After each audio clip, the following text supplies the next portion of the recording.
screen starts glowing, and the film starts rolling. You wanna be knowing what you might be in for, so give the show a listen and find out what you're missing. Put yourself in position for the easy good score.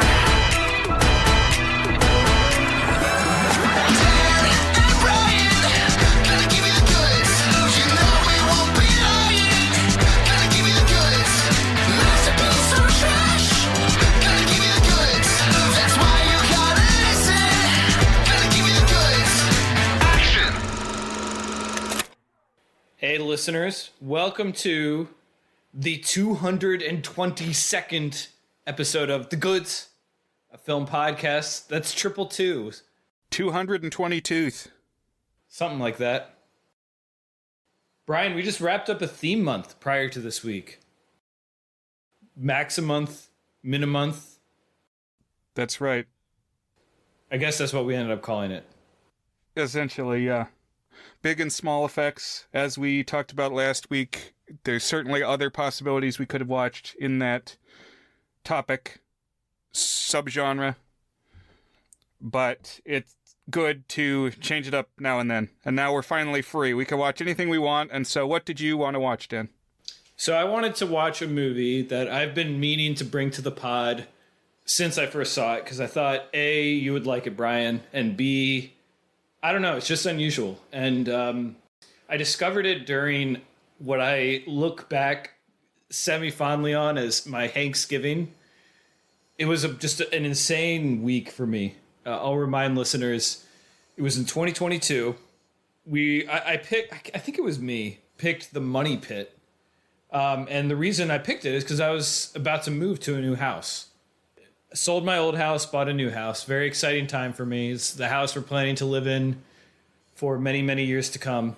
Great house. 3 years later, very happy we're at this house. We moved in. That night I started feeling just a little off. I was tired. We had worked all day. Next day I felt worse. Sore throat. Next day, woke up with the worst body aches I've ever had in my life. This was 2022. This was still the COVID time. And indeed, I had caught COVID for the first time. None of my family tested positive for it at first, just me. So I had to quarantine in our new house a day and a half after we moved in.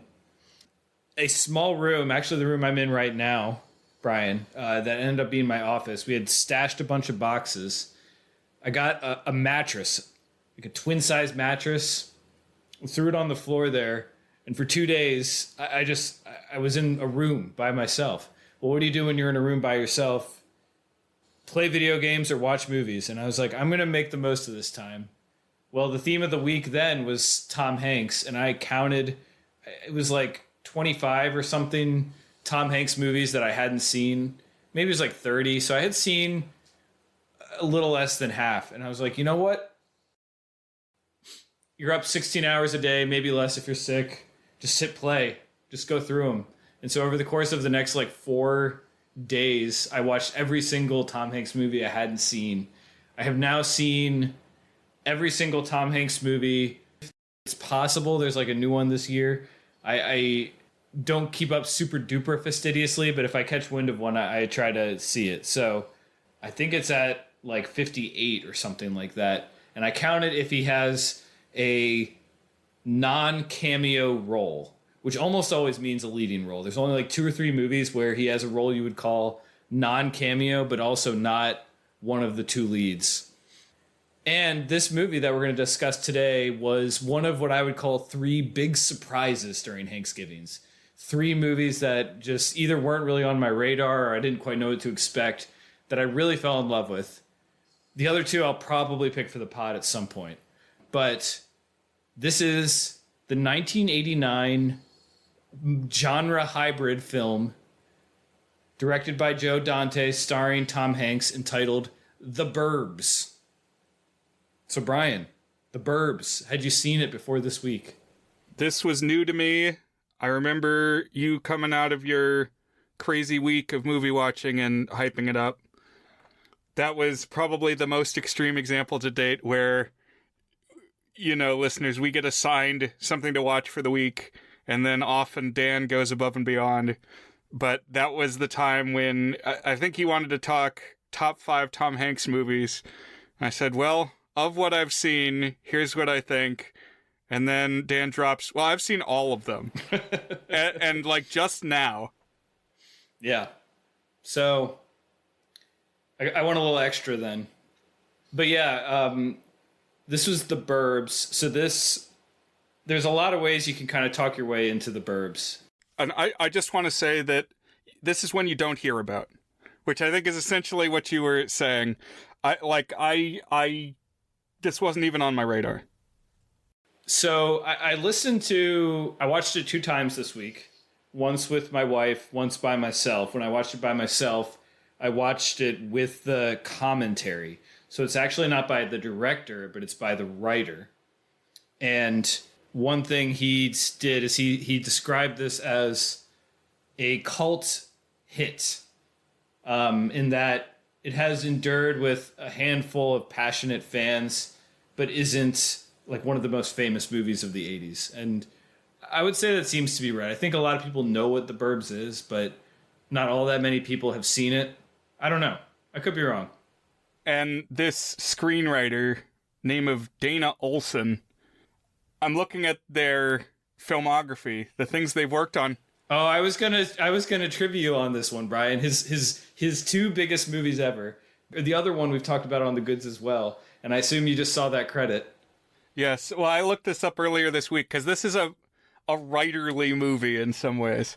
Like, you could tell that the writers got fingerprints on this thing. It's not just the director. But wrote George of the Jungle. That's right. And created, along with Dan Schneider, Henry Danger. So, with the star of Splitting Atom. So, it's almost like we were destined to arrive here on the goods. The threads brought us here. Serendipity. Suburban serendipity here. In fact, it's probably a good entry point to talk about the writer, because I learned a little bit about the production of this film during the commentary, and it was a spec script that got sold. And what that means is that he just wrote it, and then he brought it to the studios and said, here's a script, do you want to buy it? And they said yes. And it actually was a small bidding war. It was a popular script. Universal ended up distributing it. I forget the name of the company that initially bought the rights to it. But it started as, yes, a project from this writer. He actually wrote it initially as a half-hour comedy TV show, and this was going to be the pilot. But after working on it a little bit, he decided it was more of a movie-type project. Did you read what the working title for this film was, Brian? It's not coming to mind. What did you find? The working title for this film was Bay Window. And so the joke there is that he wrote it as a riff on the Alfred Hitchcock classic Rear Window, which was a connection that you observed and sent to me. I actually hadn't really thought directly about that, because the previous times I'd seen this, I hadn't yet seen Rear Window, actually. Oh. Yeah, like 15 minutes into this, I messaged Dan, this is Rear Window. This is Rear Window with some things turned on their heads. Because, obviously, as the title says, as the poster says, we're in the suburbs now. Not in the urban neighborhood, but it is very much about a neighborhood. Right. And I think there's a lot of good Rear Window connections here. It's not the same structure in that it doesn't take place inside a single room for its duration, but it does take place entirely in a neighborhood shot in the Universal backlot, So this entire movie takes place just in this neighborhood over the course of, I think it's maybe 3 days. And it's specifically about observing your neighbors. Yes, and I think there's a lot of thematic comparisons. But like you said, twisted, turned on its head. Another aspect, of course, well, I say of course because I know both stories. Another aspect of the Burbs that's similar to Rear Window is that it's not clear to the viewer until later in the film whether or not a crime has actually occurred. And it's a little bit of a matter of tension, and also like driving you to say, well, is the protagonist crazy and paranoid? Is he judgmental? Or is he just like onto something here? Yeah. Yeah, there's a lot of connections. The protagonist is taking this break where they're going to be homebound. Mm-hmm. And so really they've got nothing else to think about or do other than look out the window, observe the neighbors. No, he has more mobility than Jimmy Stewart. He doesn't have the broken legs. Right. But a big difference, and this will come up as we talk through the plot, but in Rear Window we talked about with Nate how the world that's presented by Hitchcock, this modern 1950s, is that people are very isolated. And to even take an interest in the lives of your neighbors is framed as voyeuristic. And it interrogates that a little bit. Like, as the story goes along, we learn actually these people do know each other and are aware of each other and care about each other more than is shown at the jump.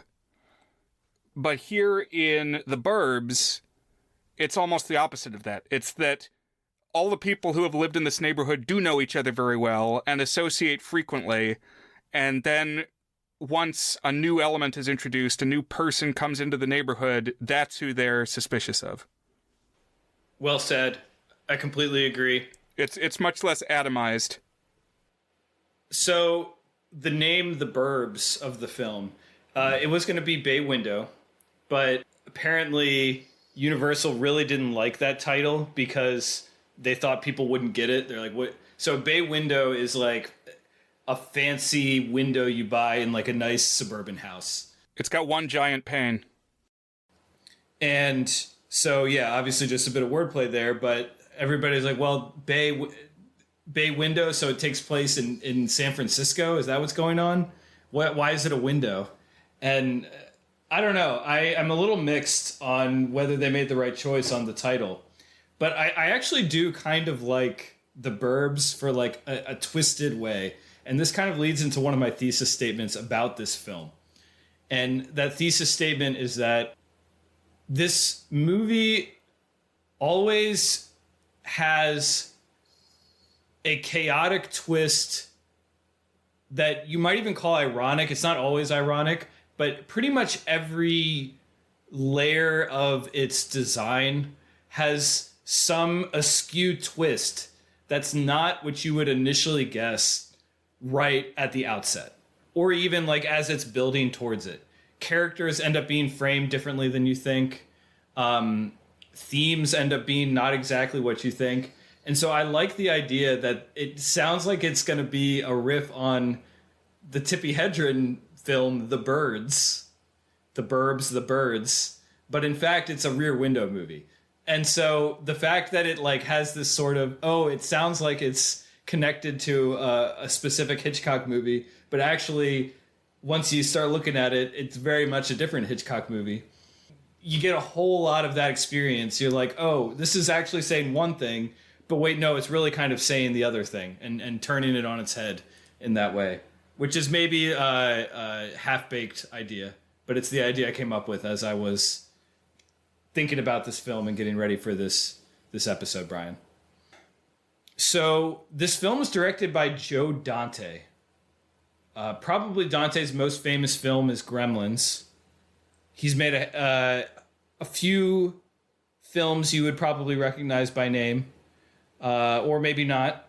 He had always had a sort of cultish worship element to him, where movie heads tended to like him more than his widespread fame. The commentary I listened to talked a little bit about that, and this writer, Dana Olson, his theory on that was that Joe Dante really made movies that he personally wanted to see, and he was kind of an insane movie head guy himself, and he really loved like certain things, and he tried to make all of his stuff reference that, and so it syncs with other insane movie heads. But he kind of gets lumped in, looking back as like straddling between like Spielberg and John Carpenter. He's got a little bit of horror. He's got a little bit of Amblin. He's got a little bit of like comedy in him too. So I don't know. What's your take on Joe Dante, Brian? Well, this might be the first Joe Dante film I've actually watched. Believe it or not, I have not seen Gremlins, although I am aware of Gremlins. And I had certainly heard the name Joe Dante, learning about horror history, cult film history. Looking at his filmography, a few items stick out. So he directed Piranha 1. We've talked Piranha 2 previously on the podcast. He also directed Looney Tunes Back in Action. Right. So you have not seen that one, Brian? That's right, but we recently talked about it as a project that was a semi-follow-up to Space Jam. Right. There were years of development hell of what is the next Looney Tunes movie going to be, and then when it finally came out, it didn't really share anything with Space Jam other than it's Looney Tunes interacting with live-action people, but here we go. It just is another one that feels like destiny that we're here to talk about Joe Dante. Right. Yeah, so I've seen 3 Joe Dante movies. I saw Piranha when we discussed Piranha 2 for the James Cameron debut, when we did our debut month, something like a year and a half ago now. And then I did see Looney Tunes Back in Action like around when it released. So I guess I technically count that as the first Joe Dante movie I've seen, but I haven't seen it since high school. So I don't really trust anything I remember about that movie. The one thing that I remember about that is Mel Blanc, the, I don't know how you say his name. So many words and names out there that I just don't know how to pronounce because I only read them. But the guy who voiced many of the Looney Tunes characters has a credit in that movie. And I remember even at the time, I was like, isn't he dead? Aren't the Looney Tunes like 50 years ago?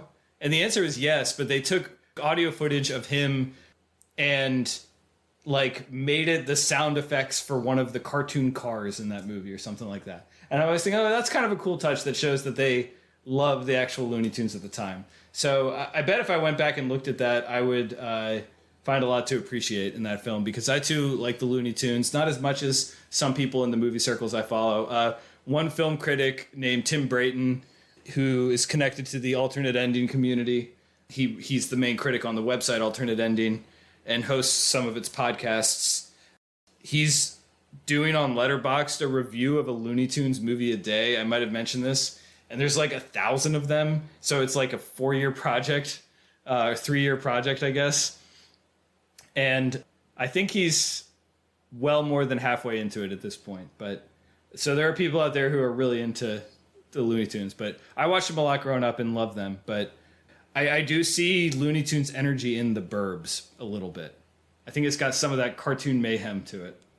Do you, Dan, have a large-scale project in mind like that you pie-in-the-sky dream of one day tackling? I do. I have a couple of them. I mean, they're kind of in the similar vein, but different subgenres. So one would be teen movies. I've thought of different formats of doing like teen comedies. I don't know whether it would be comedies specifically or teen movies in general. And another one would be mumblecore, doing like a crazy deep dive on like the 10 years of mumblecore. And there's like so many just weird little things out there. The thing is, I think both of those would have different drawbacks, and I think there's a lot of different formats by which you could try to write about those two themes. I am on the lookout for whether there's another theme that really calls to me that I could just go crazy on, because there's other, like Hunter Allen, who writes for Kinemalog. He showed up on one of our episodes too. He's done stuff on disaster cinema and a couple other slightly smaller projects too. I think it would be fun to have like a corner, like a theme that you are someone who has gone the deepest on, you know? But what about you, Brian? Do you have any of those in mind? Well, if I did, I would want to do something that had a clearer in and out point than that. Yeah. Like the Looney Tunes, that's got an actual list that goes with it. Like, we made these in such and such year, so you can keep track of it. Whereas if it's a whole genre, it's like you may not even know about all what's out there. That's true. But I would like to see all the Peanuts specials, because I know there's many that I have just never come across. But if I wanted to, I could pursue them and watch them. It's funny that you say that, because I don't think of you as being a Peanuts guy, Brian. I think you even came in cold on the Peanuts. Oh, yeah, it's just manageable. I joked when we talked with Matt and Teddy of Buzzed on Movies, oh, let's watch all the Air Buds. I would not enjoy that, I don't think. But I don't know. I don't even think I've seen Air Bud 1. But as far as something that there's like 50 half hours, that's not so bad. I could do that. I could consume the Peanuts corpus. Coincidentally, I've now seen 3 of the Apple-produced Peanuts revival shorts. So I think in like circa 2019 or something like that, Apple bought the rights to Peanuts and announced they were going to start making new shorts that are specials. And I've seen 3 of them now. I like them a lot. I'm kind of ashamed by how much I like them. It leans a little hard on the earnest side. Like, it's really going for that emotional punch to it. But I watched the 2 most recent ones I watched. One was about baseball, and Sally, the younger sister, like, it's almost like kind of more complicated than it needs to be. There's like this dandelion growing on the field that she obsesses over. And it's kind of this metaphor for being the odd one out. But then she kind of rallies the town around it as this baseball game is building up. And Charlie Brown is the manager. So that one, it ends up being pretty heartfelt. There's also one that just came out that's called Summer Musical that has 3 or 4 numbers in it written by Ben Folds. And they're all pretty good songs, actually. That one's about going to summer camp and like youth slipping away and nostalgia. And again, they all kind of lean on the earnest, the ones that I've seen. And then the last one I saw is Lucy focused, and it was about Auld Lang Syne. It was like sort of paying homage to the original Christmas special, but it ended up being focused on New Year's and centered around the song Auld Lang Syne as like the entry point, which you know that I have a soft spot for. So of course that one called to me. A lot of that sounds tailor-made for you. Yeah. I did quite enjoy the Peanuts movie that came out a few years back. Me too. I thought it was well done. I've seen discourse in the Peanuts fan community about how Charlie Brown's hair should be interpreted, and that movie got it wrong, at least according to some of the like fan artists' thoughts. Because they were of the opinion that the like curly Q on Charlie Brown's head is to suggest curly hair. And I've seen renderings where, you know, like an older Charlie Brown has like zillennial broccoli hair. And I could see that. I could understand that. But then, you know, a lot of renderings and particularly that movie have it as a singular curly Q of hair, like one strand of pigtail hair that's kind of mutanty. Right, like it's like Homer Simpson's got that one strand of hair or whatever. They're actually making a second one of those, but so I think Blue Sky Animation made the first one, and they don't exist anymore. And Apple is producing it, but they brought in whichever one of the Schulz is, I think it's like his son, now manages the estate and like is kind of the equivalent of the Tolkien son that we talked about, where he like not only manages the business affairs, but is like the advocate for the legacy of it. And like, this is what my father's work should be. I think it's Brian Schulz. I don't know. One of the Schulzes. Not Christopher, though. No. We talked about how all the British authors have sons named Christopher. There's Christopher Robin. There's Christopher Tolkien. At least one other one. Oh, I think Graham, the guy who wrote Wind of the Willows, his son, also Christopher. Too many Christophers. It's a good name, though. Would you be a Topher if your full name was Christopher, Brian? I don't think I would. No. Most likely Chris. What else could you be? Christoph? Isto? Christo? Yeah, I don't know. There was a guy in high school who went by Christo. Anyways, we've gone a little astray here. That's all right. The Burbs. This film stars Tom Hanks, as we've already mentioned. came at a very interesting time in Tom Hanks's career. He was had emerged as like a top comedy star. This was filmed after the movie Big, but it was filmed before Big released. So have you seen Big, Brian? I have seen Big. So Big is the point at which Tom Hanks turned the corner from being like, this guy's a great comedian, to like, oh, this guy's the real deal. This guy's Tom freaking Hanks. And then like 4 years after this, he started winning Best Actor trophies. So is he the only actor to win 2 consecutive Best Actor Oscars? I think he is. 93 and 94. I definitely looked this up at one point. I feel like he's the only one to do it for actor, but there might be someone else who has won an acting award in consecutive years, but I'm not 100% sure. That would be a good one to look up and drop on the Discord. Speaking of things that'll drop on the Discord and Big, join us and I will show you pictures of my Zoltar Halloween costume. Oh, yes. I think I've seen this before, but Zoltar is like the fortune-telling machine from Big.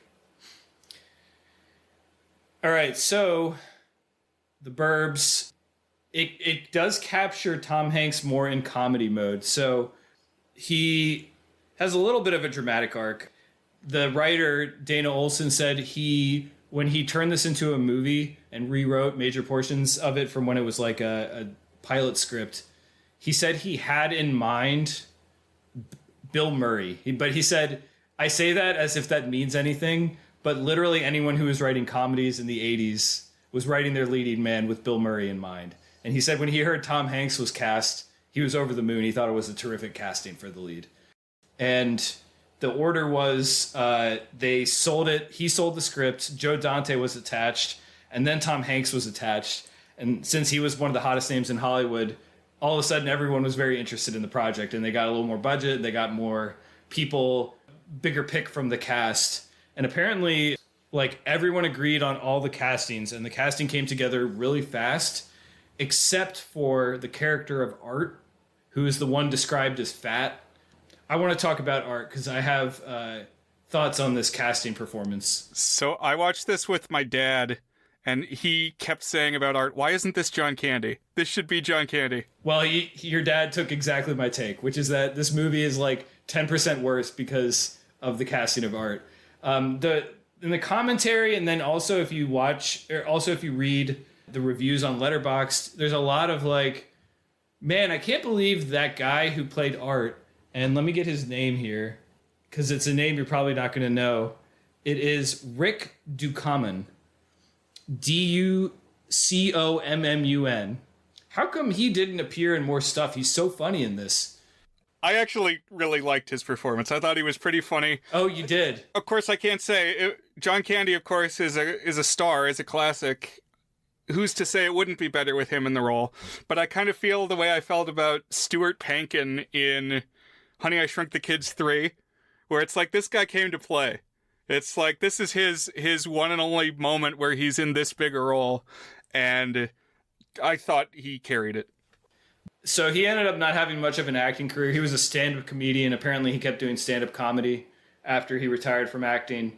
I haven't seen anything. I don't have anything against the guy, but I just kept every line. It's like one of my only major complaints with the movie is like every time he does a thing or he says a line, I feel like he leaned into it, but he didn't figure out the way to make it as funny as it could be. It's like he didn't get why it was a joke.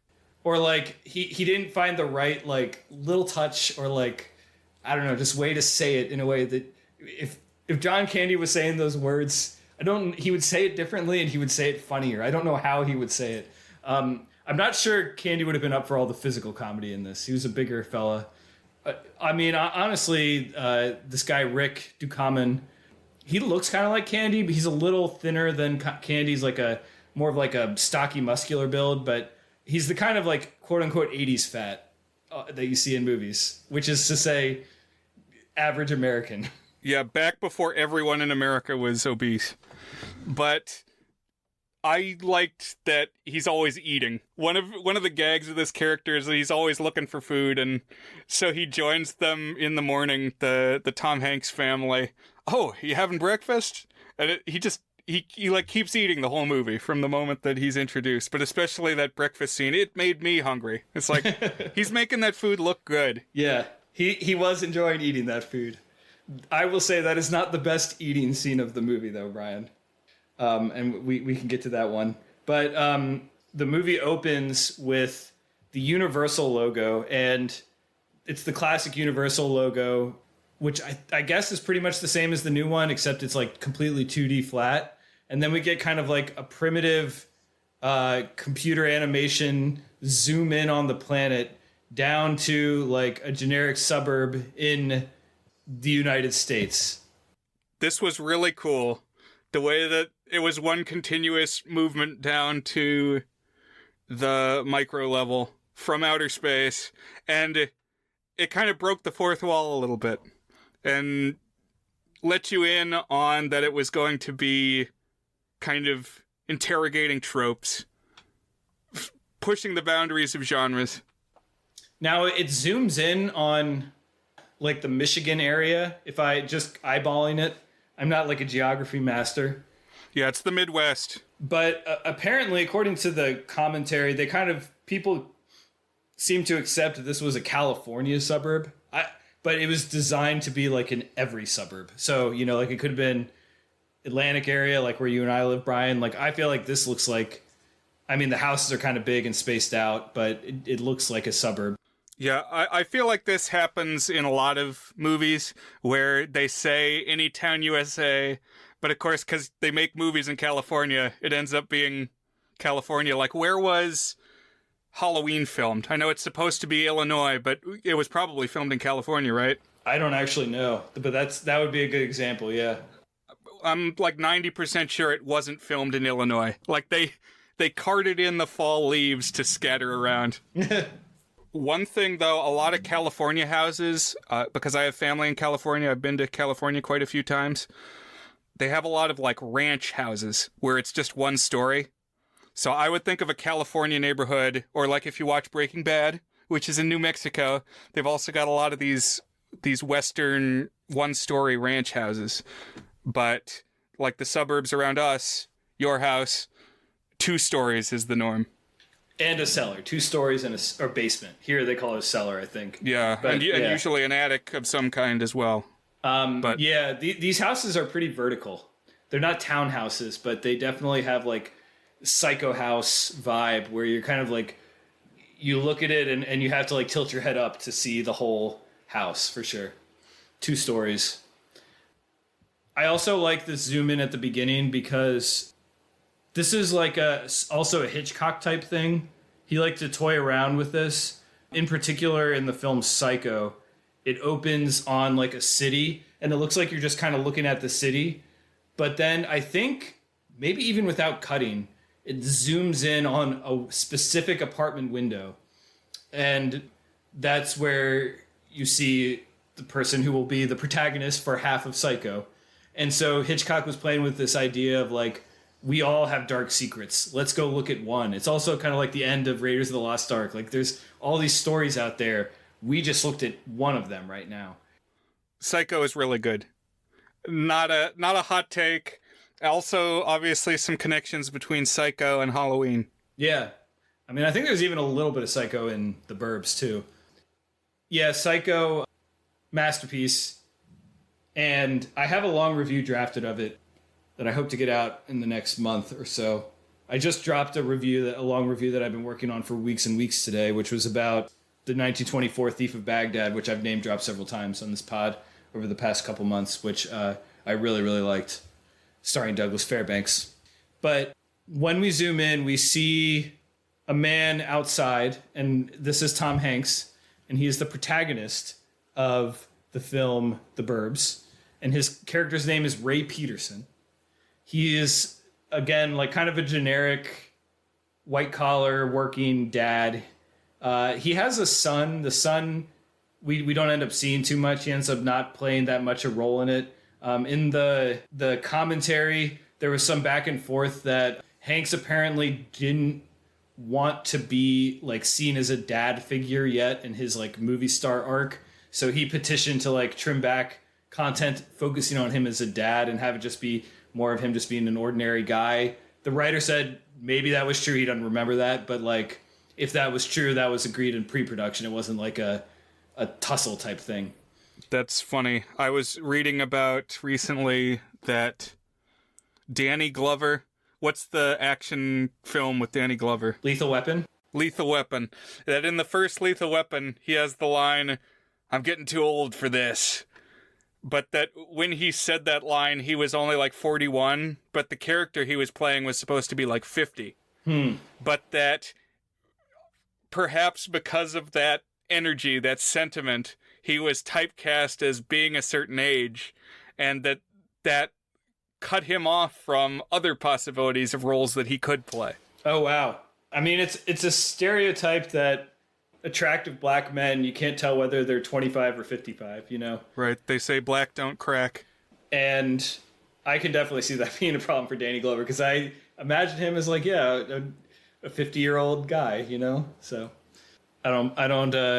he might, there might be some truth in that observation. In this film, the Burbs, Hanks is just kind of wandering at night. He's like taking out the trash or something, but he's in his robe, and he kind of looks warily upon this house that's going to be kind of the center of the drama of this. So it's a house where a new neighbor has recently moved in, and this neighbor is reclusive and mysterious, and this house has a threatening aura about it. Although one thing I like about this is that it's definitely heightened so that you're seeing it as more threatening. It's like almost a subjective thing. Like we're playing with the idea of the character's perspective of this. Yeah. So this is the first scene in the movie. We've kind of been jumping around a bit, but this is still like the opening moments of the film. And it was more horror-y than I was expecting. Again, all I had seen was the poster of just Tom Hanks like standing in his driveway, holding like a garden hose or something. What does he have in his hand? Or is it an electric cable? Oh man, it's a great poster. I think it's a broken cable or something, and he's got his robe on. Mm-hmm. No, you're right. I just looked it up now. It's a garden hose and a spatula. Okay, so it's just, this takes place in suburbia. That's what the poster says. But in this first scene, we've got a full-on haunted house that he is contemplating. And another one of my overall theses on this film is that it's a sitcom for like 90% of its duration, shot as a horror movie or a horror comedy.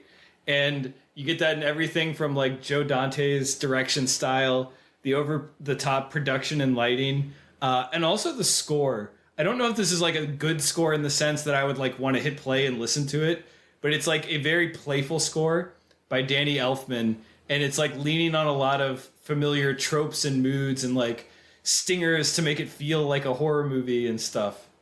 So I really enjoyed the score for like heightening the mood that this is going for, of like taking everyday suburbia but just shooting it as if it's a horror movie without any actually obvious horror content for, again, the large duration of this film.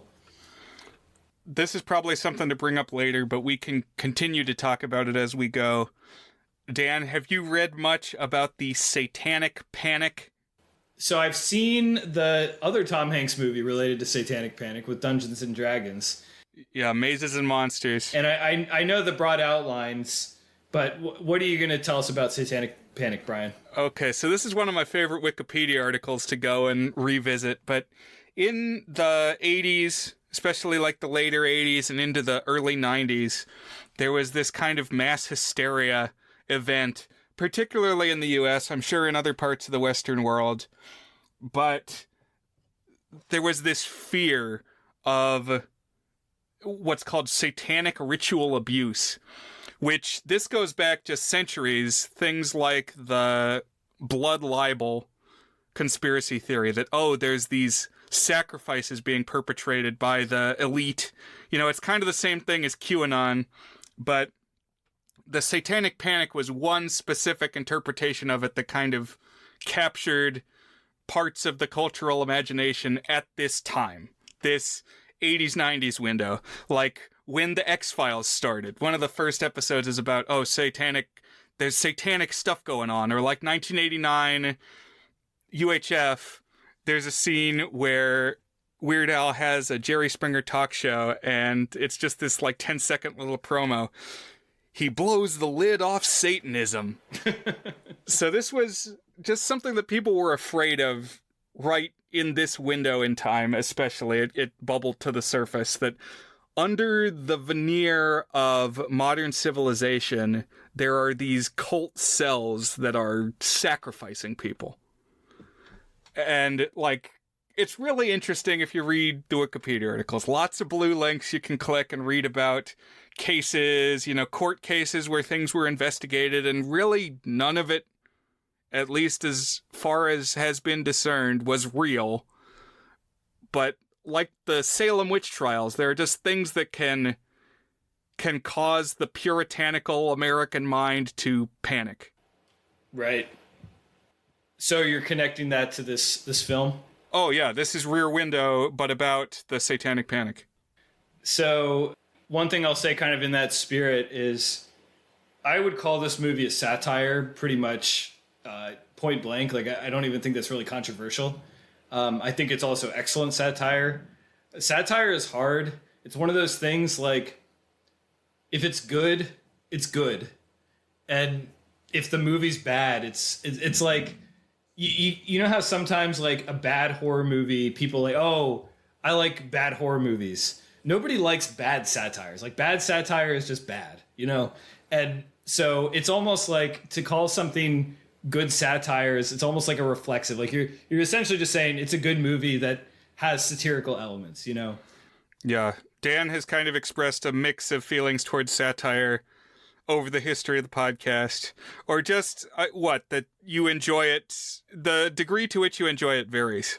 Yes, I would say that. I'm sure I contradict myself if you go back and hear things that I've said, but I think what you just said is accurate.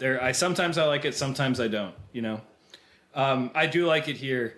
The interesting thing is the writer in the commentary track, Dana Olson, insists that he didn't have consciously satirical elements in mind, commentary on suburbia in mind. He just wanted to, he thought it was a funny idea to have, a quote-unquote normal suburb where you had this, heightened hijinks. He said he specifically wanted, a dark, twisted version of Leave It to Beaver, which at that point I would say you've kind of already done satire, because that's, implicitly wholesome, and you're subverting that and saying there's darkness there. That is satire.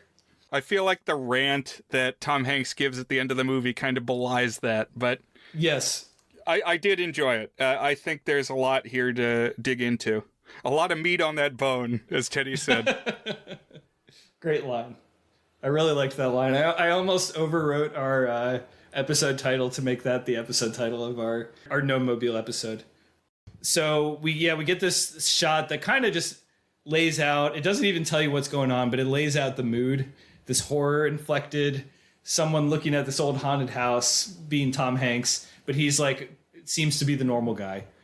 The road is Mayfield Place, which I would have guessed, and the writer confirmed in the commentary, is a play on Mayberry from Andy Griffith, being again another all-American type town. And we also meet some of the neighbors. And one thing I like about this movie is I think the neighbors in general are very well sketched. You kind of know what they are 10, 15 minutes into the movie, which allows the rest of the movie to kind of just sort of function with these established characters. And it is kind of a lot of characters. So you have Tom Hanks, who is, the premise is that he's on his vacation, his work vacation. So he's taking his time off, a week off. And he decides, my quote-unquote vacation is just going to be taking it easy in my house. I'm not going to do anything. I'm going to watch TV. I'm going to see what comes my way. But I'm not going to go out to the lake with my family, which is what he would normally do on a vacation. I could see how this would really resonate with you when you were homebound. Yes. Stuck at home. And this is what you go a little crazy when you're sitting in your house with nothing to do. Also, the size of the cast really struck me. I don't know that I've seen another movie that has this many characters who are consistently so prominent. It's like they're always on screen, everybody. The group forms and then they're kind of together throughout the whole movie. Yeah, it's an ensemble, but oftentimes ensemble means you have two characters, but then you switch which two characters you're looking at. But I think you're right. We get a lot of scenes with 3, 4, 5, 6, 7, 8 characters. I mean, there's a couple where you might approach double digits on the number of characters who are prominently in the scene.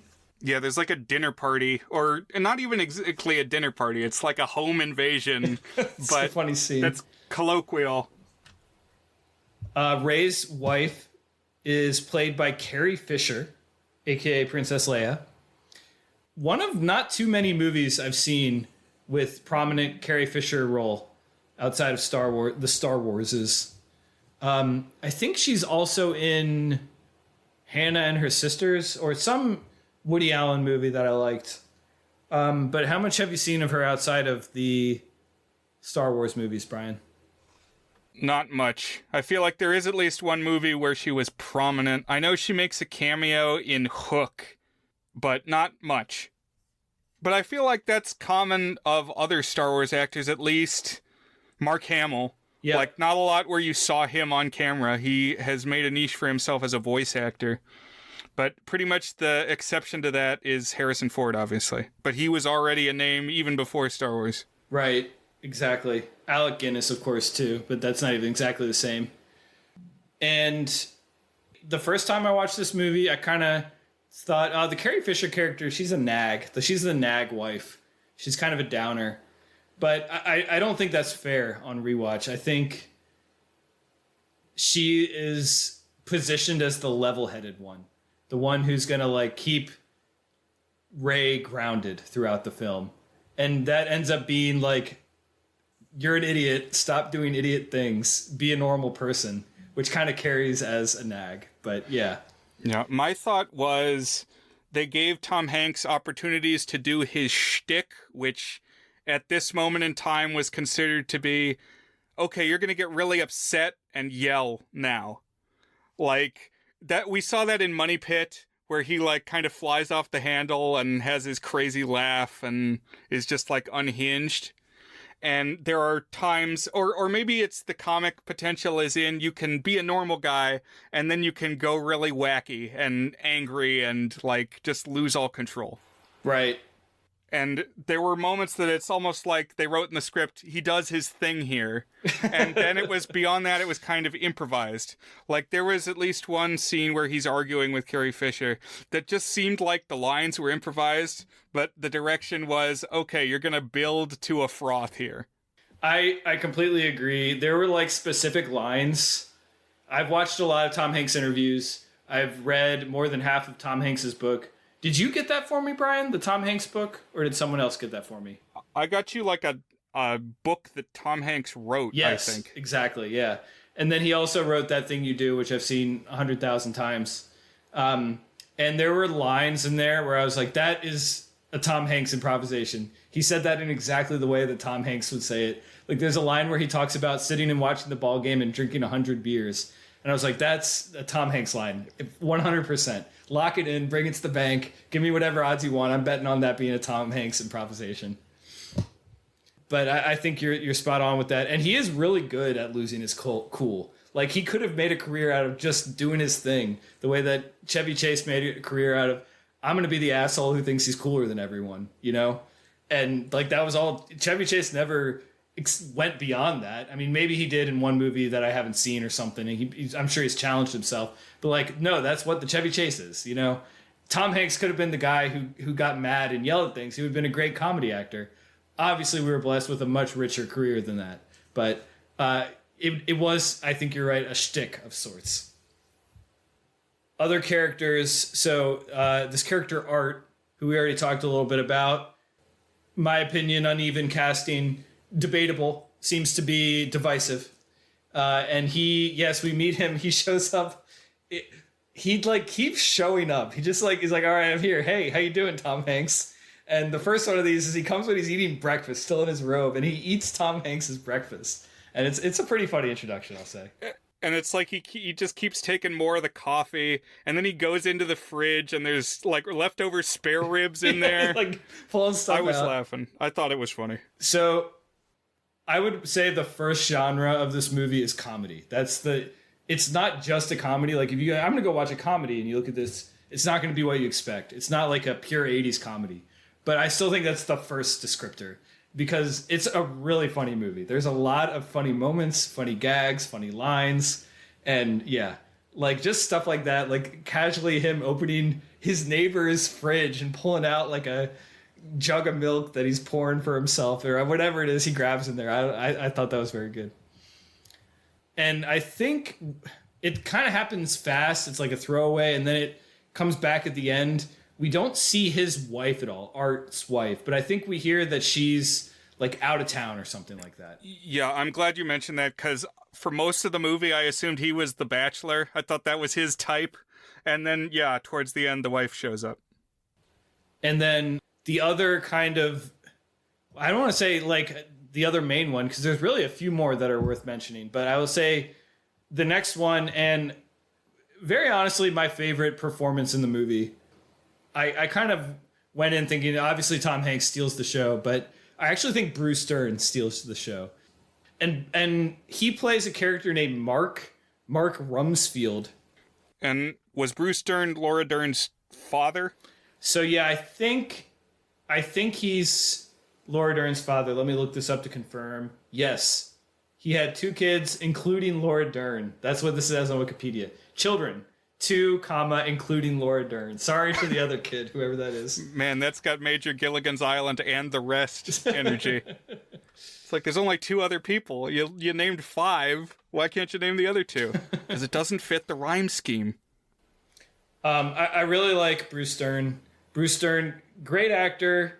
I would say underappreciated actor. I don't know if that's true. I think anyone who knows Bruce Dern knows him as great. He kind of was a character actor where he would play a bunch of different types of characters and usually not as the lead. Here he's playing kind of like a vet who has PTSD of sorts. We gather that he's kind of rich. Like he's, who knows exactly why, inheritance or something, but he's got a trophy wife and his whole life seems to be just taking care of his yard and losing his cool because he clearly has PTSD, and just a very funny performance, very commanding performance. Like you immediately get a sense of this character. That's kind of what I was wanting a little more of in the art, is like you immediately know who this guy is, because you definitely do with the Bruce Dern character. And he has, like I said, a trophy wife, a hot young wife played by this actress named Wendy Shaw. I don't know how useful this is. I'm not sure if I'd seen Bruce Dern in anything before, but he reminded me of Goggins, the actor who's in things now, which I'm also not sure I've seen any of those things. I've just seen pictures of, is it Walter Goggins? Walton Goggins, yeah. Walton Goggins. Okay. What a name. Yeah. So this is not a useful contribution because I haven't watched much of either actor's oeuvre. But they just have a similar look of the gray hair and the receded hairline and kind of the intense presence. Walton Goggins is a little more intense than Bruce Dern, but they're both pretty intense. Bruce Dern, I've seen in a couple other things, but he's really good in this film Nebraska, which is by Alexander Payne, who did the Downsizing movie that we shouted out last week, even though we didn't actually cover it on the pod. Nebraska would also be an interesting one. I don't know. It's one that could either like fizzle into a boring conversation or provide a whole lot of meat, because it's kind of like an unusual film. I wonder if we've ever faded into boring conversation. Listeners, tell us if we've faded into boring conversation. What was the most boring episode? And then we won't do that again. The problem is, like, they're not going to remember what the boring episode was. They turned it off, you know? I would say another character of note is played by Corey Feldman, and he's the snotty teen character, the 90s teen stereotype. And I thought he was the weakest element, maybe other than the casting of Art the first time I watched it. 180 degrees on that. I no longer think he's the worst element. I think he's awesome. It's a very funny performance. Yeah, I really liked this. Anytime you see Corey Feldman, it adds to the movie. Mm-hmm. He was one who had a brief window in time where he was pretty prominent. Like Goonies, obviously. He was in a couple of the Friday the 13th, Stand By Me. Mm-hmm. So here he's a little older than that. Right. And I kind of have in my head as like someone who kind of lost it. I don't know exactly what his story is. Was he one of the ones connected to Michael Jackson? Yeah, so he has said various things about what do the right-wingers say? Holly weird. Like various conspiracy things about how Hollywood is not a good place if you're a child star. Which I am certain is true.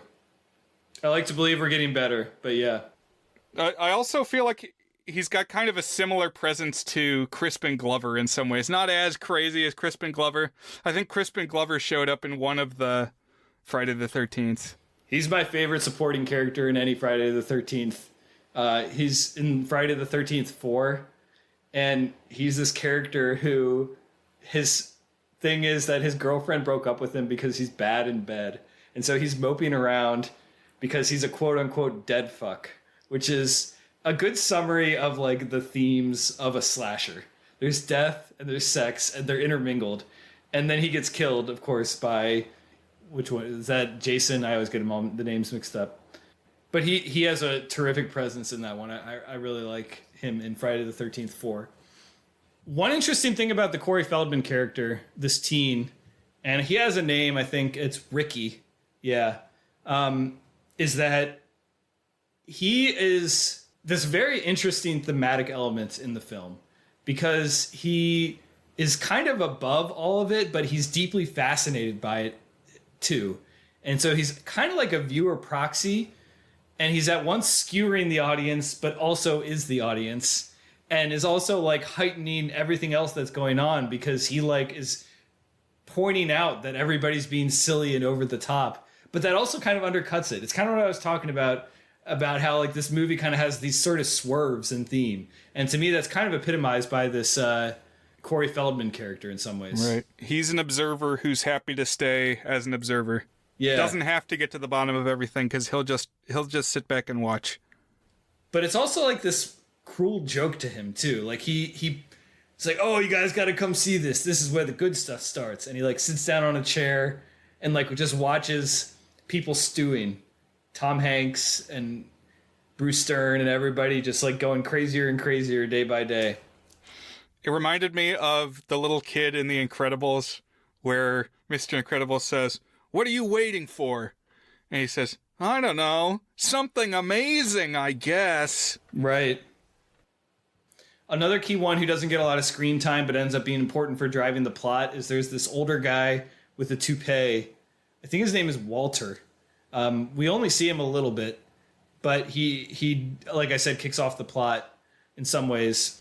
And this movie kind of gets going because the neighbors kind of collectively are like, that house is kind of weird, isn't it? Those neighbors are weird. We haven't seen them. And Carrie Fisher's like, don't be weird. Just knock on your door and introduce them if you want to know what's going on with them. And so one of the best scenes in the movie, I don't know, there's a lot of really good scenes, but I really like this scene, is they go up and it's Art and Ray. So it's the Rick Ducommun, John Candy stand-in, and then Tom Hanks. And they go up to the porch and they knock on the door and like three things happen at once. So first of all, one of them steps on the porch in a weird way and a hole breaks in the porch. And this hole just keeps coming back throughout the movie. And it's funny every time. Another thing is when they kind of have like this classic knocker on the door, like a Marley knocker, dunk, dunk, dunk, to knock on the door. Then the numbers, which I think it's like 966 or something, like one of the nines slides down and becomes a 6. So we have 666. And we get an intense stinger in the music when this happens, and then the numbers fall and a bunch of bees come flying out of it and start stinging everybody, and then we get like one of our first chaotic scenes of mayhem going on here. So a couple things about this. The camera in this movie is very dynamic. They're always like pushing in or following people as they move. And I was really impressed. I got to look up the cinematographer, but the photography very well done. And yeah, anytime that they would break something, it added to my impression that a lot of this, they had one take to do it. Right. You know, not necessarily. You could probably fall through the floor a couple times, but like, especially as the movie goes, they got bigger and bigger incidents of things being destroyed. Right. And so we get a few scenes here of just the characters kind of stewing and trying to figure out what's the deal with the neighbors. What's going on with them? Because more and more weird stuff happens. Like at night, a bright light glows from their cellar. And, okay, what's going on with that cellar? And Corey Feldman and Art together are kind of winding up Ray, Tom Hanks, like speculating the worst thing it could be. So one of them tells a story of a ice cream soda shop guy who apparently in this town, according to the story that's told, went crazy and killed his family. And that's just what happens when you're in suburbia. You go kind of crazy just sitting around there waiting for something to happen. Which again, if you were to try to write this movie and not say it's like overtly a satire, I feel like at this point you've already realized that this is definitely a commentary on suburbia, you know? Yeah, this is not related very much, but so I had the tab open in my browser about The Money Pit, which was the other Tom Hanks movie we covered a while ago, Tom Hanks' 80s comedy, and it said it was a loose remake of a 40s comedy called Mr. Blandings Builds His Dream House. So now I've got that tab open, and it says it was made by Melvin Frank and Norman Panama, who were the writer-directors of The Court Jester. So, oh, wow. I never knew that before. Things are spiraling.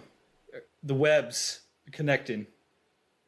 It's like that It's Always Sunny meme where I think it's Charlie from It's Always Sunny pointing at the corkboard with all of the things, and he's looking kind of crazy. Yeah, that's exactly it. People say my brother, so he was a safari driver at Disney's Animal Kingdom for a long time, and he said that people would tell him he looked like Charlie Day, and sometimes I can see that. Maybe a little. I'm not really seeing it. A little. It's not a whole lot. He also said he got Post Malone a couple times. Okay. He's got like the head shape of Post Malone. I can kind of see that one. He doesn't have the energy of Post Malone or the tattoos of Post Malone. That's correct. He does not have the facial tattoos of Post Malone. I'm just totally dedicated to derailing this episode. I apologize, Dan. No, that's all right. But anyways, the Burbs, the various neighbors keeping their eye on this house. And every now and again, we'll see like someone step out of the house or like look out the window. And every time it's somebody who looks super goony. And you're always like, what? Okay, maybe there is something going on with this house. Like, what is going on here? One thing that kind of recurs is because, you know, Bruce Dern's character is like a non-vet, and that's a key way he identifies himself. He keeps having like military equipment to help in their investigation of what's going on in this house, like a sniper rifle with a scope that you can keep your eye on it. And then he like has more and more military garb that he wears when he comes out of the house. It's almost like he could be the one who would be the crazy one, you know? Yes. So I'm glad you said that. Most of the people in this neighborhood have zany aspects. Like they're all kind of out there, but they're bounded together. Like they all know each other's idiosyncrasies. Right. And they're ready to, I think in Sleepy Hollow, I just recently re-listened to the audiobook as I do every fall. But it says they're ready to fly out in common cause against any new interloper. That's what these people are ready to do. One turning point in the neighbors really starting to heat up their thought that something's not right about the people in this house is they're watching the house at night, and someone comes out, this guy with red hair and kind of like a hillbilly look about him. He's got like a major overbite, puts this large trash bag into a trash can and then very violently smashes the trash bag down. And it's like approximately corpse in proportion. And again, you're getting all sorts of dramatic cinematography and filmmaking to make this look much more sinister than somebody just taking out their trash. Yeah, the music is a big part of it, like you said. And later in the movie, this young guy gets called Pinocchio by one of the people in the neighborhood. He's got like this little German mountaineer, I think they call him Tyrolean hat. Like the felt green hat that comes to a point. Right. And then the next turning point happens the next day when they realize that Walter, their older neighbor, appears to be missing. He's not answering his door. He's not in his house. Although I want to talk about their home invasion here in a minute. But the older neighbor has this dog that always poops on Bruce Dern's yard. So one day when the dog is just kind of wandering around and not with the old guy, like, oh, where is the old guy? And simultaneously around this moment, the trash men come to pick up the trash. And they're like, no, don't take out the trash. We want to see what's in the trash. What was it that was in there? And so all the neighbors, this is another one of the funniest scenes of the movie. All the neighbors, when the trash truck comes, are like, wait, no, we got to look in the trash before you take it away. And who is the trashman that you noticed, Brian? Oh, man. Well, you're going to have to tell me who were the actors. Oh, I'm disappointed in you, Brian. I'm sorry, I didn't place it. It's Dick Miller. Oh my god. Wow. From Bucket of Blood, from various things. Yeah. And so he's one of the main ones. The other one is a Star Trek actor named Robert Picardo. He's apparently been in other stuff too, but I didn't know this guy, but I did know Dick Miller. Wow, I didn't register that. What I was paying attention to was, so the neighbors, they rip open all the trash bags, throw the trash on the ground, and then they're like, well, that wasn't what we were looking for, so you can take it away. And the garbage men are like, we take trash that's in trash bags. This is beyond our purview. This isn't in our job description. And so they just leave. And then the rest of the movie, there's, 7 trash bags of trash scattered all over the ground. This is the best part of it, yes, because they're like dumping the trash. They're like shoveling trash out of the truck. It's a very good sight gag. And they're tearing open bags and pouring it into piles on the ground. And then, they're like, all right, oh well. And they walk away. The trashmen are like, no. Oh, and like adding to the comedy is that everybody has just woken up. I'm not quite sure on the logistics of this. Like, why do they all rush there at the last minute? But like, Bruce Dern has half a face of shaving cream. Tom Hanks is wearing a robe. And they're running out there and trying to like look in this trash can. But yes, so the trash is piled there, and then the rest of the movie, whenever they just walk by, there's just this big pile of trash there, the whole movie. And it's funny every time. You see, like, oh yeah, there's the trash. I guess they never cleaned that up, which, again, I think you could probably apply metaphoric content onto if you wanted to. Like, people sort of take care of their neighborhood, but they also don't really take care of their neighborhood. But I just appreciate it as a good sight gag. When they break into the old man's house to see if he's like, well, maybe he's actually in there. Let's do a wellness check on him. And it's like, it's shot like Hitchcock suspense. Like, what's going to be in that door?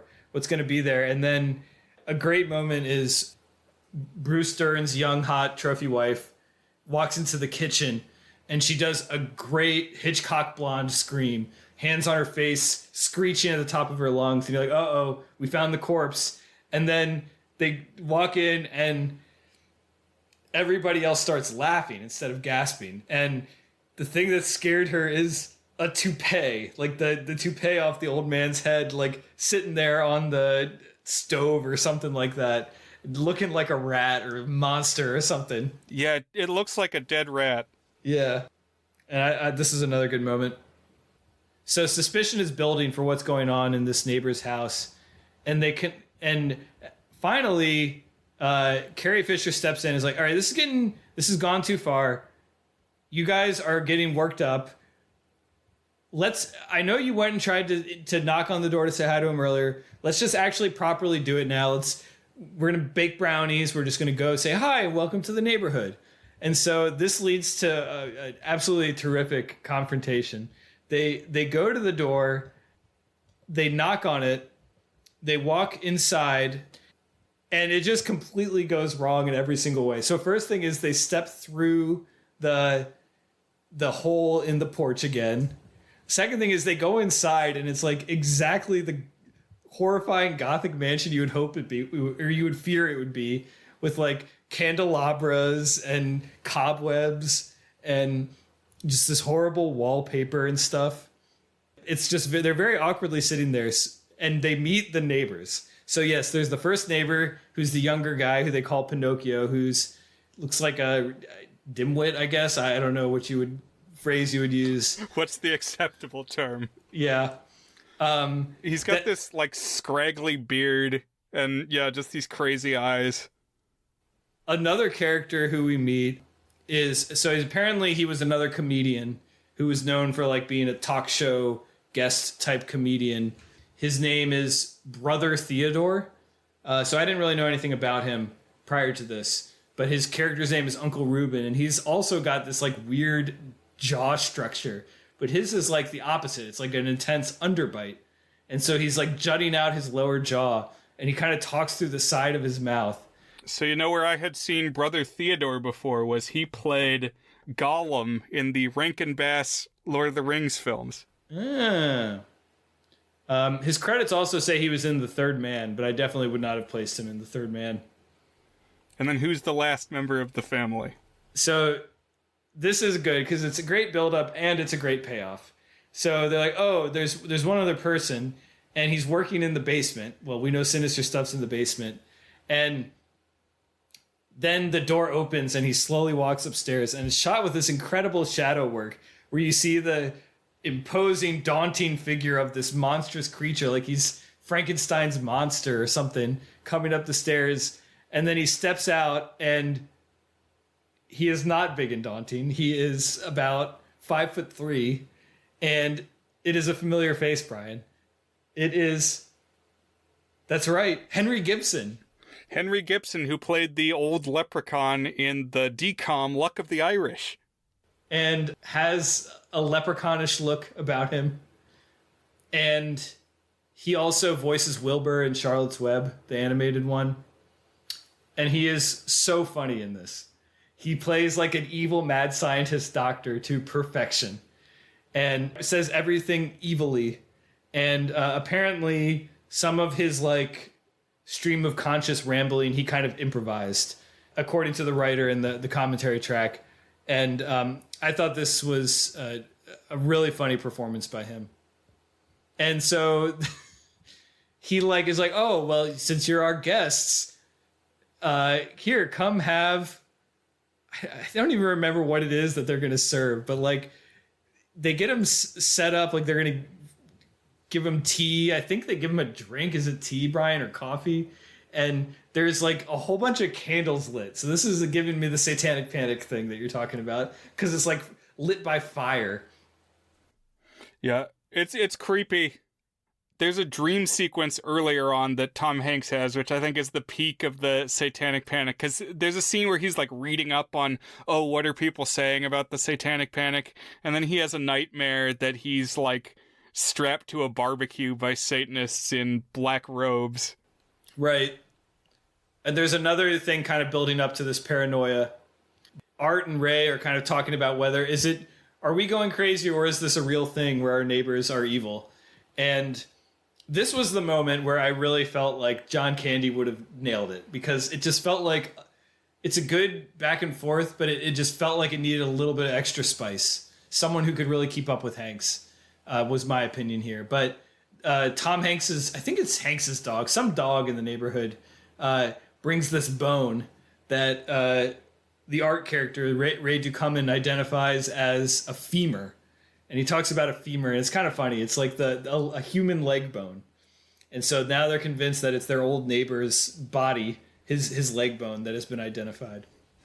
Yeah, I did like the exchange there where the dog comes back with the bone, and Tom Hanks says, so what? It's a bone. And Art says, it's a femur. It's a femur bone. But it's also funny because they're like shooing the dog away and like throwing the bone to get him to, and he keeps bringing it back. And then they realize what it is, like as they're having this argument. The scary family's name is the Klopeks, which I don't actually know the etymology of that. They certainly have German mannerisms.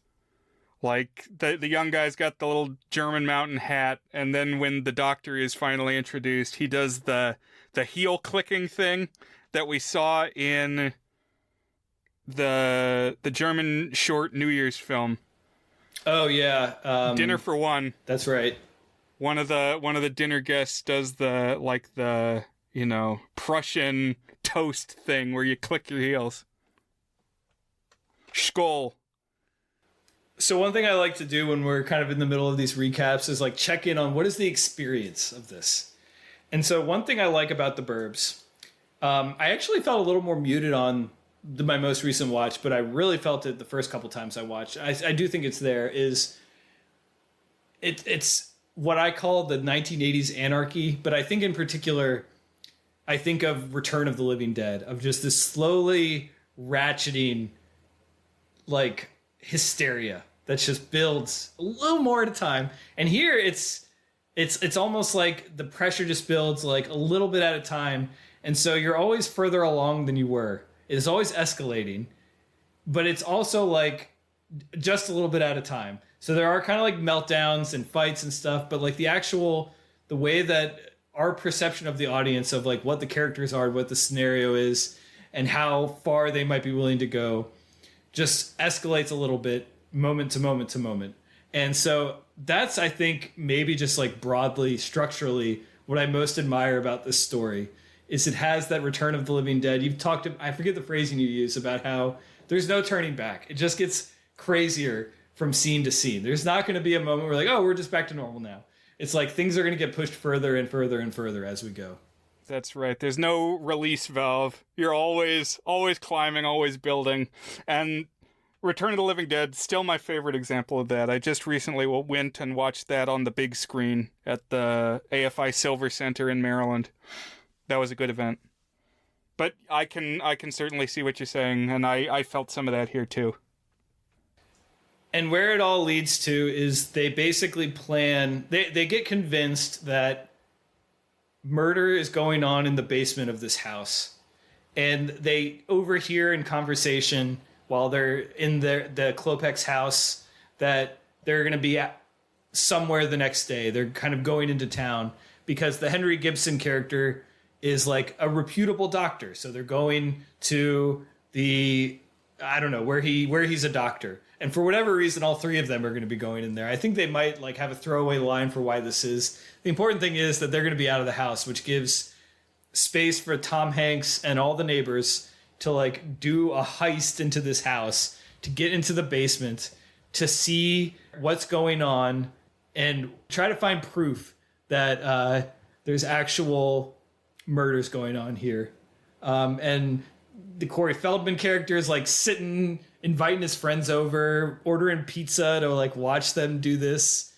There's lots of like slapsticky stuff. Like Bruce Dern falls off the roof at one point when he's like keeping a lookout, and the Art character gets shocked when they're like trying to cut a security wire. That felt like they were kind of trying to ratchet up the comedy a little bit, like add a little more slapstick in here as we kind of build to the climax and conclusion here. And then Tom Hanks's job is he's going to break in and find evidence of the murders in the basement. So we slowly see them going into the basement, and it's a mix of like normal basement, but with like lots of just shot in a creepy way with lots of little things that make you think something's off. So Brian, did you know where this was headed when you were at this point in the story? I did not necessarily see the ending of the movie coming. We kind of get to have our cake and eat it too, the way that things ultimately resolve. Right. So what happens is, at first you're like, oh, well, first of all, they've like full on like busted down wires and fences and broken into houses. There's like a funny bit where Tom Hanks tries to use like a credit card to like open a door lock, but like the credit card just snaps, and he's like, I don't know what I was going to do here. This wouldn't work. And just like lots of stuff where they're like, okay, now they're actually breaking and entering in this house. They're like digging in the backyard to try to find evidence. And then they get in this basement and they see the furnace. So every house has a furnace to heat up the house for the winter. But this is like an extreme furnace. Right. That's their finding, is like, wait, this isn't a normal furnace. This is a furnace. He's like, I think one of them says, is it normal for furnaces to go to 5,000 degrees? Which made me laugh. And so they determined that it's probably an incinerator or like something involved in the murder. So they start digging. They're like, we're going to find bones and evidence of the murder. So now they're like digging and like they're hitting water lines and mud is shooting out because it's not just a basement. It's like a cellar. So the ground is dirt so they can keep digging. And then he's like, oh, I found something. Look, there's something hard here. And then he hits it with his shovel. And then he's like, oh, wait, it's the gas line. And so just then Carrie Fisher realizes what they're doing, tries to put a stop to it. But Art is like, it's the gas line. And everybody's looking at the house. Tom Hanks is still inside when we get a full-on massive explosion. We've hit the apocalypse, Brian. The house has literally burned in an explosive fireball of flame. That's the climax. They literally blow up the house of the neighbor that they suspect. Burn it to the ground. Yeah, no going back from this one. And Tom Hanks comes staggering out. This is the coup de grace. This is the masterpiece touch of this film, because you're like, okay, clearly he's dead. Clearly no one could survive that blast. Or if they did, they would be in rough shape. And indeed, they are in rough shape. Everybody's looking. The Klopeks have just arrived back home. And everybody's watching. And just slowly, you see this figure start to come out of the burning house. And it is Tom Hanks. He's still alive, but he is in rough shape. He's like completely singed and charred. And he does this like stupefied stagger. That's just one of the funniest things. The first time I saw this, I just could not stop laughing at like this very slow, goofy, slow walk stagger with the 1,000-yard stare on his face, covered in singed makeup. His eyes are like swollen shut. He's lost like half his hair from the explosion. And like the house is collapsing behind him. And he's just walking out in this daze. And it's so funny. I love this so much. And he snaps into it. He comes to his senses when I don't even know who it is, what Art says, but Art is still convinced that, remember, they haven't found any evidence of wrongdoing. It was just a basement. There's weird stuff, but no evidence of wrongdoing. And Tom Hanks snaps when Art says something, and he goes and he like tries to tackle him. And this is where he has the rant that you're talking about, Brian, where he basically says the satirical themes out loud, which are like, we're the closed-minded ones. These nice people, maybe they're a little weird, but they moved into our neighborhood and they did nothing wrong. And we are the ones who created this violence and this division. And all of it is manufactured from us being judgmental assholes here.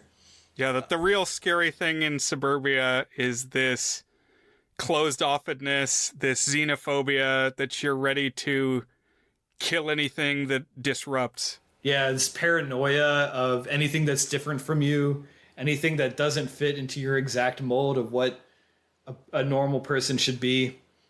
There's also an element of like, this one's secondary for sure, but of like kind of being poisoned by the darkness of news, the darkness of media, the darkness of these stories that float around us that infect our brain into thinking that evil is everywhere. We see some of that. You mentioned the dream sequence, and what leads up to that is we see clips of horror movies that he's watching, The Exorcist and one of the Texas Chainsaw Massacres. And then also just the way the teens approach the whole scenario, like they're watching a scary movie, but it's like real people in real houses and stuff. Also has an element of like, yeah, it's not just us, but it's like the whole communication and media cultural systems too. that I think works pretty well. But that's not the end of it, Brian. That could have been the end of it. So we've hit the natural, logical endpoint where honestly, about halfway into the movie, you could have probably said, this is exactly where this movie is going. It's going to be, there's nothing wrong there. And it turns out that the quote unquote normal neighbors are the real crazy ones. And they push things too far. Even though they think they're normal, they're the ones causing the real violence. Well, remember when we talked Rear Window, I said that one of the reasons I didn't give it an even higher rating is that I felt like all the pieces were in place early on. Like, Jimmy Stewart knew what was up. There really was a murderer. And then you think, oh, well, maybe they'll complicate it and he won't be a killer. But then it turns out, yes, actually, everything Jimmy Stewart said was right. And beyond, like, the cop that he ropes in who says, I looked into it and that's not what's happening. That's, like, the only time that there's a derailment. But then they look a little further. He sends, the girlfriend, Kim Novak? Is that her name? What was her name? Maybe that's wrong. Grace Kelly? Like, what? I forget the name of the character. Okay. Yes. Grace Kelly. I don't know where I got what I said. Never mind. But it sends the girlfriend over there, and yes, they find out they really are a killer. What Jimmy Stewart said was true. Okay, Kim Novak was in Vertigo. She was the girl in Vertigo. Oh, yeah, of course. So that's where I got that from. Definitely a Hitchcock leading lady. But I was wrong about Rear Window. But, yes, so we have essentially that same story here, but it's on a very different time scale because essentially the movie hits... It much more embraces the idea that there was no actual crime than Rear Window does, I would say. Or at least it seems to follow the arc that you would expect if there was no crime. Up until, again, the last 10 minutes. And because Tom Hanks gets in an ambulance, and it's very funny about it. He's like, he's tired of his neighbors. He's like, just take me to the hospital. And he gets in the ambulance, and the door shuts behind him. And who should appear but Henry Gibson? Uh-oh. Why is he in the ambulance? He's got a big, scary-looking syringe, and he starts monologuing to Tom Hanks, Brian. Yeah. He confesses that you figured it out, and you may have fooled them by saying that there was no actual violence, but I know you figured it out for real, and you still suspect me, so now I must kill you, in essence. Yeah, I liked how they did it because he says, you looked in the furnace, didn't you? And that's the one place they didn't look. They looked at the furnace, they dug around in the floor, but he never opened the furnace. He's like, you know that I have skulls. Yeah. I won't have you interrupting my skull collecting. There's a lot of sort of chaos that's going on.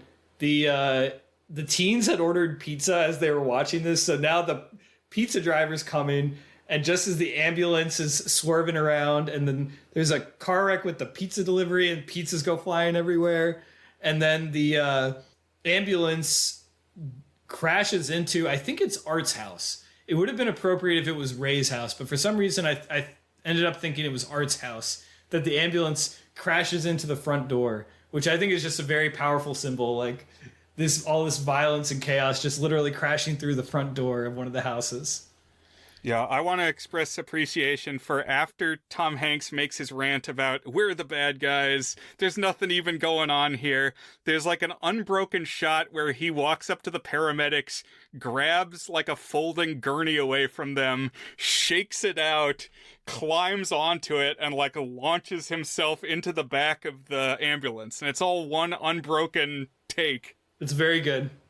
But then when the ambulance crashes, that gurney comes back out, and there's like a tussle match between Henry Gibson and Tom Hanks on top of the gurney. Is it gurney? Is that what it's called? Yeah. And then, yeah, they open the Klopex trunk, and there's a big pile of skulls in there. And it's like hundreds of them in there, Brian. It is not like 3 skulls. It's a big pile of them.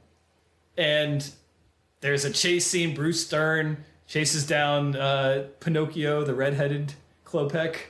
And in the midst of all this chaos, Carrie Fisher comes back because she had taken the son for like a day trip. Like, screw you, Tom Hanks, if you don't want to go to the lake, but this is our vacation time, and when we're going to go because you're going nuts. And into the midst of just the explosions and the chaos and the long uncut takes, the little car comes back with the family in it. Right.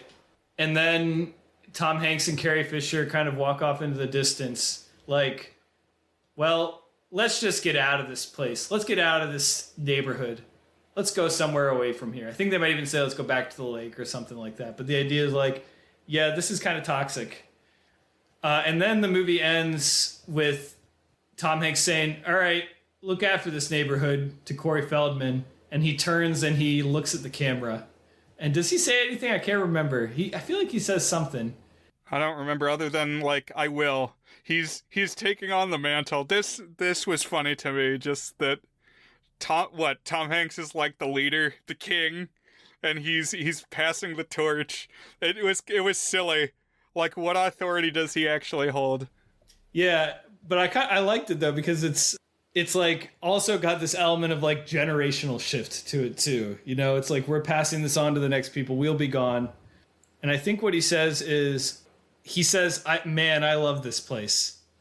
Or I love this street or something like that as the movie wraps. And yeah, it's a long shot. And then he kind of goes, Corey Feldman walking around, like observing everything, laughing, talking to people. So yes, we're passing on the mantle to the next generation, sort of. But it's also kind of twisted because it's like Corey Feldman is just there for yucks and for delight at the chaos and violence around him, like separated from it.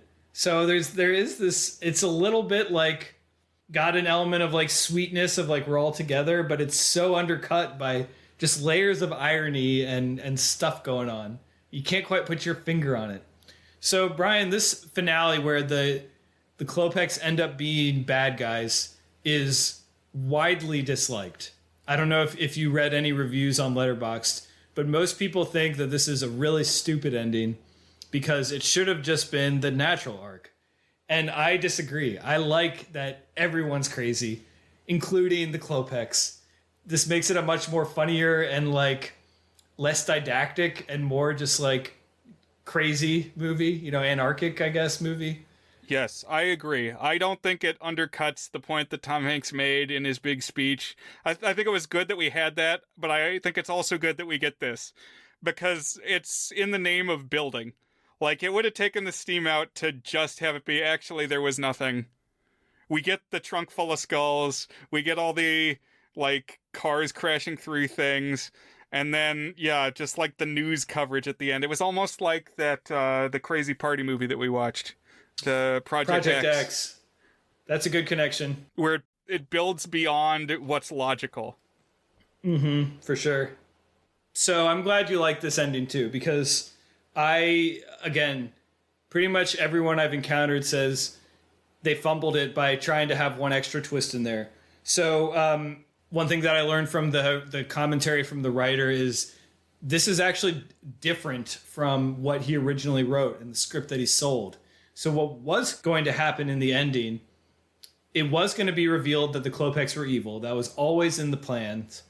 But the way it was going to end was essentially the Klopeks murder the Tom Hanks character and drive away in the ambulance, making it look like he's going to the hospital. But in fact, they've just sentenced, whether the murder happens on screen or is just implied, that's like the tragic payoff, the twist of fate for Tom Hanks is in the ambulance. He ends up actually getting done in by the Klopeks. And so it was going to be like a much darker ending where the bad guys get away.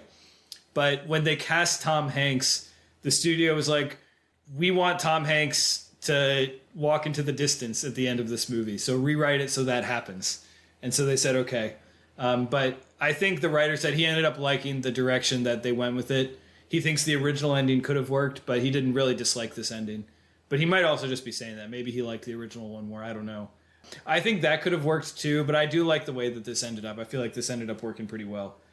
It plays with the spirit that everything is kind of degenerate. It's not just that the suburbanites are getting judgmental. It's that everything in society is breaking down and cannot be trusted, which feels much more in spirit of this movie overall. So I like the ending. I'm pro the Burbs ending.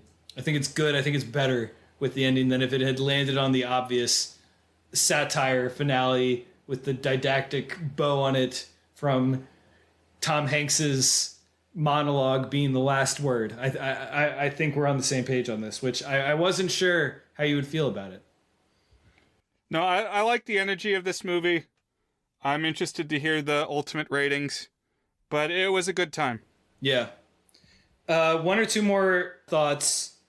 Another movie that I thought of a little bit was Mystery Team, Brian, because you kind of have three main investigators and they think they're smarter than they are, but they also stumble into a real crime. And in fact, the writer said he did imagine them as like a sort of grown-up Hardy Boys, which is like exactly the pitch of Mystery Team. So I definitely was thinking of that once or twice. This one's more contained. Everything is just in the neighborhood. But yeah. One line I really liked from the writer's commentary track is he said he tends to write comedies that have more genre elements in it. His favorite stuff to write is kind of like the Burbs genre with horror in it because he sees comedy and horror being tightly interlinked. His line was, "It's all setup and payoff. The payoff is either a laugh or it's a scream." And I feel like we've talked a little bit about this either offline or on pod before, but I do think there is like a spiritual connection between a punchline of a comedy and a jump scare in a film. Like they're conceptually tied. Right. I've said before that I listened to a lecturer once in college describe humor as overlapping but incompatible frames of reference, which is just really indicative of academia and how things are up their own ass and just overpackaged and couched in psychobabble. And you can write a paper really about anything and just talk ad infinitum about any inane subject, like the Garfield monologue. But there's truth to it. It's just a really, really overwrought way of saying something happens that you didn't expect, which is also at the root of horror. They set up one thing and then screw with your expectations. It's, what did Lon Chaney say? A clown in the moonlight. Like, remove something from its context and it can cause either humor or terror. Well said.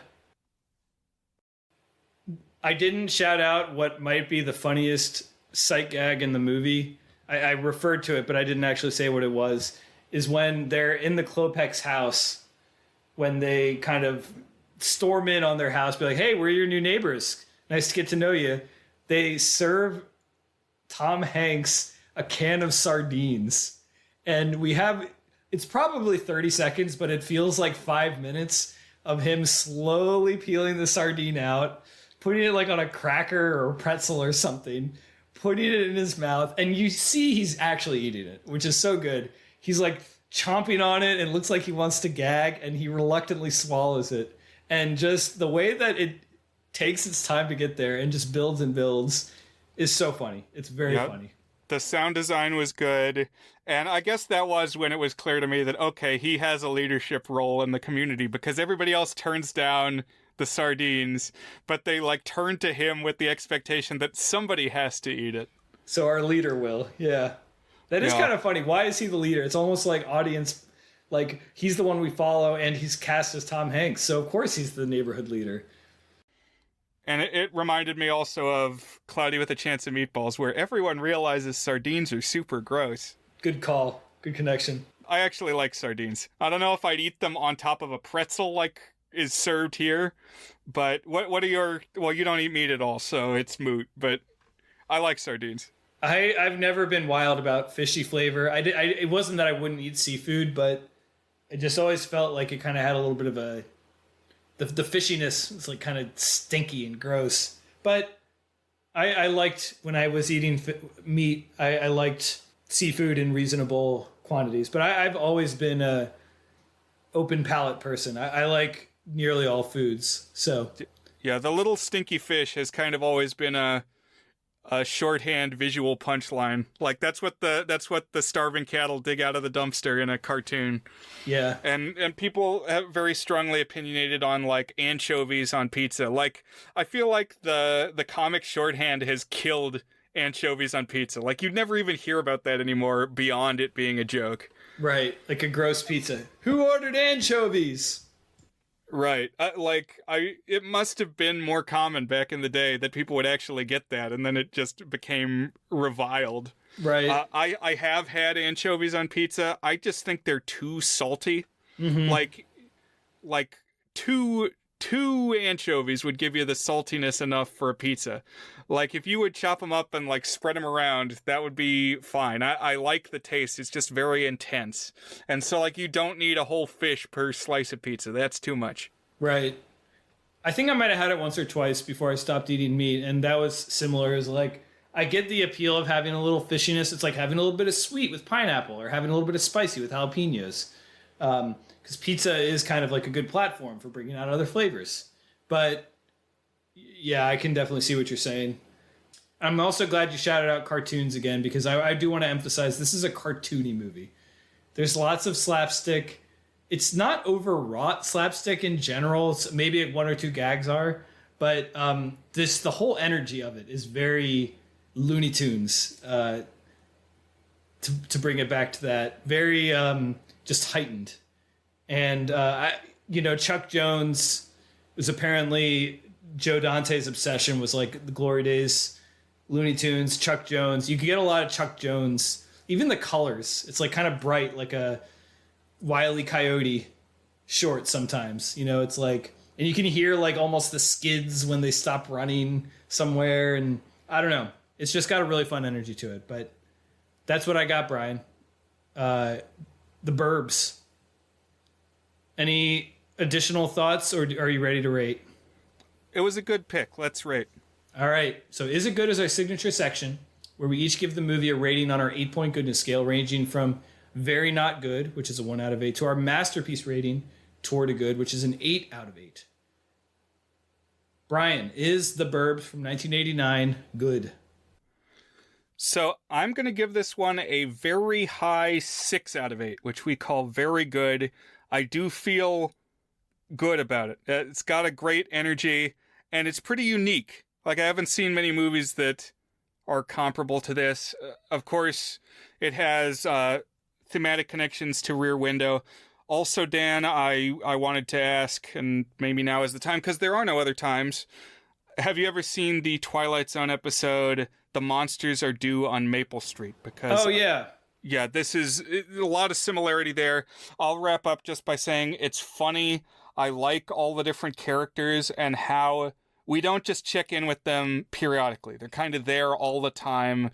And so as the story is developing, you get to see their reactions and how they interact. And that was pretty unique to me. I feel like it may resonate with me even stronger if I did own a house in suburbia. So I'm interested to hear what you have to say. I liked the double whammy of the twists in the ending. If anything sets it back for me, I thought some of the beats where they had Tom Hanks fly off the handle didn't really feel earned. Just because there are times when it happens pretty early, and it just read to me as like there was a bullet point on the script. Okay, Tom Hanks, do your thing. Mm-hmm. And like maybe in this moment, Hollywood understood that he was a certain type of performer, and like we're kind of trying to pigeonhole him into this is what Tom Hanks does. And then later on we would learn, okay, no, he can do more than just this. Like it felt like an act. I think that's a good observation. And I actually agree with you more than I would have before I rewatched it this week. In my head, I kind of do this with movies I like, is I really enjoy watching it. And then I like fondly remember that movie and really build up, this movie's amazing. And then I go back and revisit it. And because I've built it up so much, I'm a little let down. And maybe like the things that I hyped up are good, but not quite as good as I thought. So I actually agree with you that it spikes in chaos. And Tom Hanks being crazy, the art character doing something a little too crazy too early, getting a little carried away in their accusations of the neighbors too early. Like, as much as it builds and builds with no release valve, I felt like it could have started even a little bit slower and not had quite so many cartoonish moments leading up to that finale to really make it even more explosive and earned. But I still think it works overall, and I still think it has that ratcheting effect. So you asked if I had seen the Twilight Zone episode. I'm glad you brought it up. I had forgotten to. I actually watched it today for the first time because I had heard that it was connected a couple places. The writer's commentary said that he didn't consciously base it off of that, but he did know Twilight Zone and like Twilight Zone, and he's heard a lot of people draw the connection. So he didn't say this directly, but my takeaway was that he thought maybe it had subconsciously inspired him, or it had been like a reference point without him really realizing it. But he wasn't intentionally trying to do that. He was intentionally just doing like a suburbia, rear window, things go kind of crazy vibe, which ends up being this Twilight Zone to some effect. So the gist of the Twilight Zone, Brian, is that, and I know you've seen all of Twilight Zone, so you know this, and you quite like Twilight Zone, that basically a couple strange things starts happening in the neighborhood, and one of them, I think it's first a kid, I can't remember, plants in the heads of all these neighbors that it could be an alien, it could be a monster invading. And so they all start accusing each other of being monsters. And then things go crazier and crazier, and they all turn on each other more and more, kind of like what happens here in the Burbs. The punchline on the Twilight Zone is that there are, in fact, aliens, but they're manipulating the neighborhood from afar, like making cars turn on and making lights flicker on and off, and like weird phenomenon. And so basically, this one is like directly a commentary, like, the real danger are the prejudices that we have for each other. We get in the classic Serling monologue style. Yeah, exactly. I mean, we saw the Serling Christmas Carol, and this is like his bread and butter. Is he'll moralize in this way. Like when the Kingdom of the Planet of the Apes just recently came out, I went and watched all the Planet of the Apes movies, and the first one I hadn't known before now was written by Rod Serling, but if you watch that movie, you come away and you're like, oh yeah, Rod Serling wrote this. Right. But to get to the actual rating of the Burbs, I mentioned the effect of sometimes when you've really built something up in your head, you come back and you've hyped it up in your own head a little bit too much. That happens to me a lot when I have a positive reaction to something and get like really excited, like, oh man, this thing is the greatest. And that did kind of happen with me with the Burbs. But I'm still going to give it an exceptionally good, a 7 out of 8. Maybe not quite as high as I initially thought I was going to give it, but still solidly an exceptionally good. I really, really like this movie.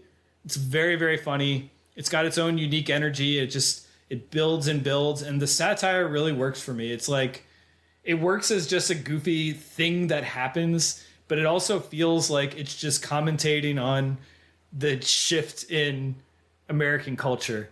And you do have like Tom Hanks just being outrageously charming, even if he gets a little carried away a couple moments. But if you're going to have someone star in your movie, it's Tom Hanks. You're not going to be in a bad place. I don't think there's any movies that I can think of. I have one maybe exception where Tom Hanks was miscast and was not the right person to be in the lead. The one exception is Road to Perdition, which I remain mixed on. It's a beautiful movie, but I'm not convinced Tom Hanks was the right guy. Maybe that'd be one for us to talk about at some point. But for all the reasons we've talked about, unique flavor, great. It makes me want to go watch more Joe Dante. I almost feel like irresponsible that I haven't seen more Joe Dante, and I'm coming in just really, really high on the Burbs. I initially ranked it as the number 6 Tom Hanks movie, of which we have talked about many of those movies in the upper echelon Hanks. And of course, we knocked out a lot of them just in the Toy Story discussion. But right. Which are at least 2 of the movies, maybe 3 of the movies I had ahead of it.